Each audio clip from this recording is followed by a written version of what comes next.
Morning. Last class, we have been seeing the different types of beams and the support conditions. The different types of beams you have learnt are cantilever beam, which is having a fixed support at one end and the other end will be free. We have the simply supported beam, wherein we are having hinge support at both the ends. However, we are having overhanging beams, continuous beam which is continuous over hinged support. We have fixed beams which are fixed on both ends, just like the beams in the room. We have another one, cantilever, simply supported. So all these are the types of beams. And as you all know, all these beams can be subjected to different kinds of loadings. The first kind of loading which you have already learned is the concentrated load or the point load P, as which is acting as shown in the diagram. The second one which you have already learned is a uniformly distributed load acting throughout the beam, or it can be halfway through the beam. The third type is the uniformly varying load. Right? You can see it can have a triangular distribution or it can also have a trapezoidal distribution. It all depends on how your load is.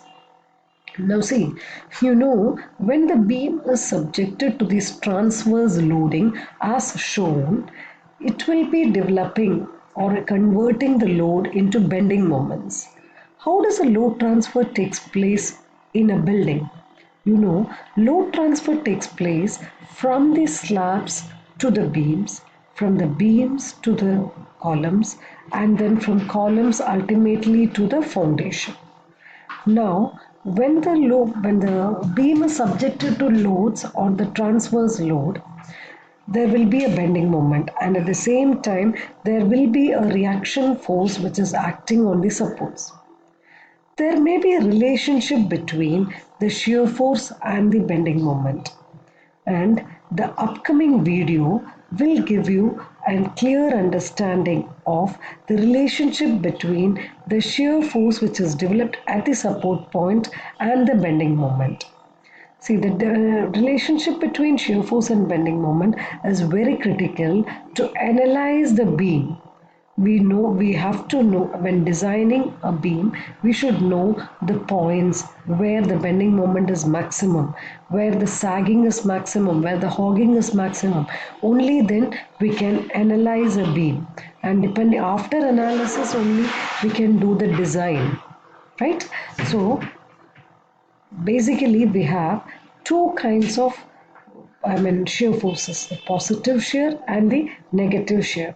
So the force which is acting upward on the left hand side is positive, and right hand side downward will be positive.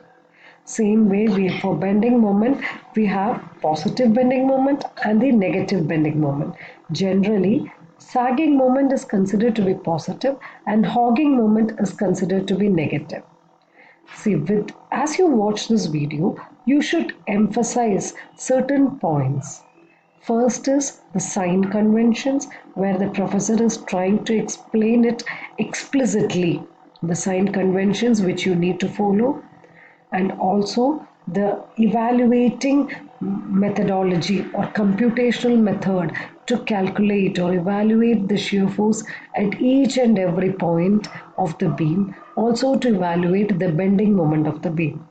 So once you see this video, you will get a clear picture of how to analyze a beam completely, and then we will be able to do the problems in a much easier way.